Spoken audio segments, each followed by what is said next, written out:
Pessoal, vamos começar aqui. Hoje eu vou falar um pouquinho para vocês sobre padrões na parte de blockchain, tá? Em aplicações descentralizadas, tá? Então, nós temos aqui, o que eu vou falar, né? Padrões de aplicações em blockchain, falar um pouquinho de uma introdução, fazer uma introdução sobre esses padrões, falar de padrões de gestão de dados e padrões de segurança, tá?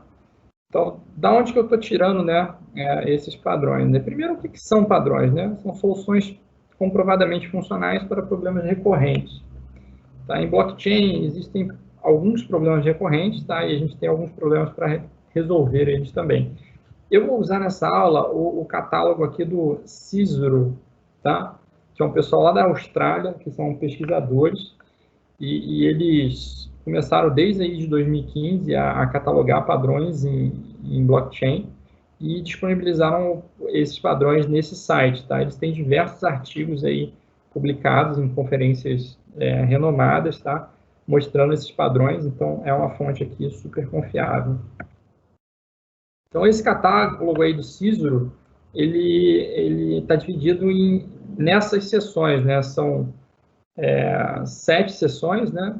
Que dizem respeito a agrupamentos aí funcionais desses padrões. Então, tem gestão de dados, segurança, interação com o mundo externo, contratos inteligentes, implantação, self-sovereign identity e migração de dados. Tá? Hoje eu vou falar só dessas duas, tá? E nas próximas aulas eu cubro o restante.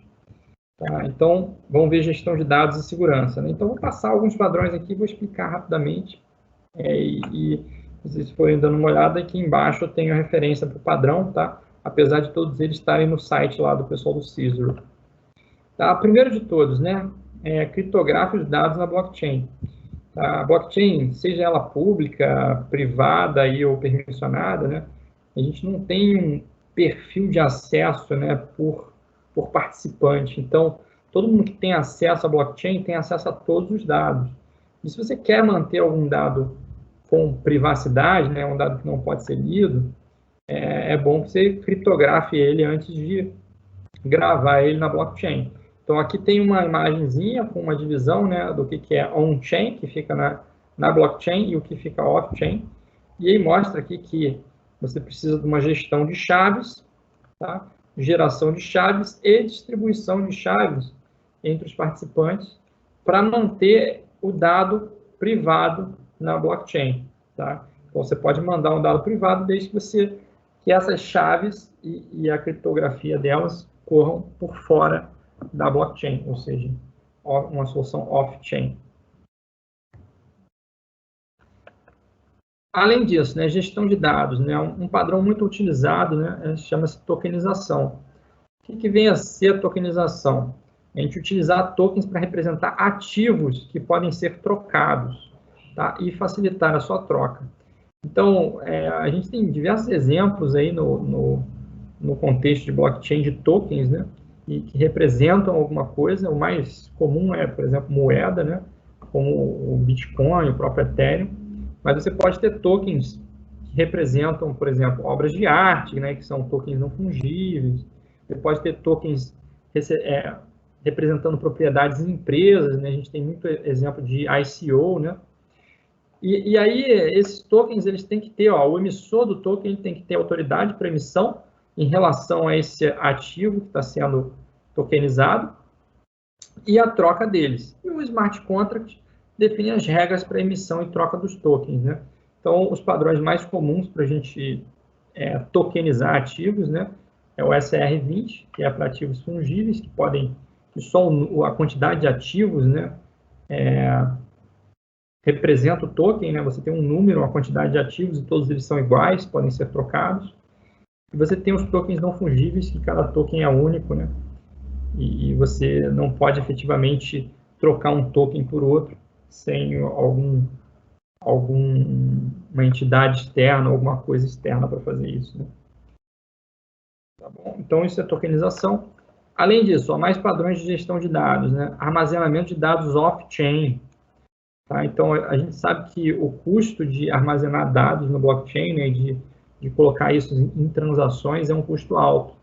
Tá? Então, quando você tem, por exemplo, um arquivo grande, você precisa vincular ele a uma transação na blockchain, o ideal é que você mantenha esse arquivo num off-chain, por exemplo, um Interplanetary File System, tá? Ou algum outro sistema de arquivo distribuído, e você possa efetivamente guardar uma informação só desse arquivo na sua cadeia, que seria o hash desse arquivo. Então, off-chain você tem o dado e o cálculo do hash, e on-chain você tem o armazenamento do hash do arquivo. E aí tem diversos serviços que fazem isso para você, né? Então, um nome comum que você pode usar para buscar esse serviço é Proof of Existence, prova de existência. Tá? Ou você pode programar isso por conta própria também. Tá? Outro padrão de gestão de dados em blockchain, né? Canal de estados. Trafega o estado para o blockchain de forma agregada para obter escalabilidade, redução de latência e redução de custo.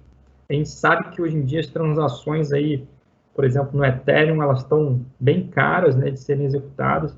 E aí, se você precisar rodar muitas transações, pode ser inviável, né, por conta dos custos. Então, muito se fala de micropagamentos, né, que são aqueles pagamentos de valor pequeno, né, se elas poderiam ser armazenadas no blockchain.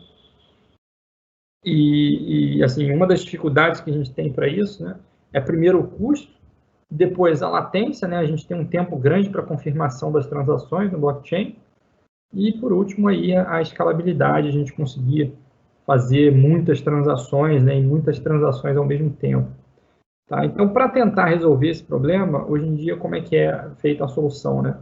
A gente tem um state channel, que é off-chain, então tudo que é transacionado, ou, por exemplo, roda durante um período de tempo, é feito fora da cadeia, e aí depois você tem os dados agregados sendo enviados aqui para a blockchain, tá?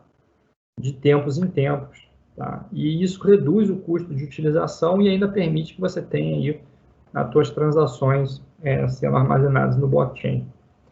Tá? Então, o nome disso aqui é State Channel, né? Você tem os State Channels rodando off-chain, e aí quando você efetivamente tem as transações, ou um conjunto de transações que você quer armazenar no blockchain, aí você envia para o blockchain em si. Então, esses são os padrões de gestão de dados, né? Agora, falar um pouquinho de alguns padrões de segurança, tá? Então, a gente viu, teve uma aula só de segurança também, mas aí focado em segurança de smart contracts, né? Segurança de código. Essa segurança aqui, ela está envolvida também na operação, tá? Do dia a dia ali daquela aplicação descentralizada dos smart contracts envolvidos. Tá? Então, a gente tem aqui autorização múltipla, né? Qual que é a questão, né? Um conjunto de endereços de blockchain que podem autorizar uma transação, ele é pré-definido. Tá? Então, apenas um subconjunto desses endereços é necessário para autorizar as transações. O objetivo aqui é você ganhar flexibilidade e tolerância à perda, né, ou comprometimento de chave, por exemplo, a chave ser roubada. Então, o smart contract, depois que ele é feito deploy, ele fica fixo lá. E imagina, se você só tem uma pessoa que pode autorizar uma operação naquele smart contract, se aquela pessoa não estiver disponível ali para fazer a autorização, aquele serviço não vai rodar. Além disso, né, se ela perder a chave privada, você pode ficar sem acesso ao smart contract. Então, uma solução interessante é você dizer, eu tenho M pessoas autorizadas a fazer essa transação ou autorizar essa transação, e eu preciso de N autorizações, que é M of N. Então, digamos que eu tenho 3 pessoas aqui que podem fazer a autorização, mas eu só preciso de 2 chaves. Então, eu passo a ter uma tolerância falha, porque se uma chave for perdida, eu ainda não comprometi o sistema, só preciso de 2, né? Preciso de 2. E se uma chave for comprometida, for roubada, né, eu ainda preciso de mais uma autorização para poder fazer alguma coisa. Tá? Então, isso aqui aumenta lá a segurança e também te dá aí uma tolerância e uma flexibilidade. Outros padrões de segurança, né? Off-chain secrets, habilitando a autorização dinâmica. O que vem a ser isso, né? Os dados de um smart contract, depois que eles são gravados na blockchain, eles não podem ser modificados. Então, tipicamente, a gente não consegue fazer só com o smart contract uma autorização dinâmica, ou seja, deixar em aberto quem são as pessoas que poderiam fazer autorizações, né?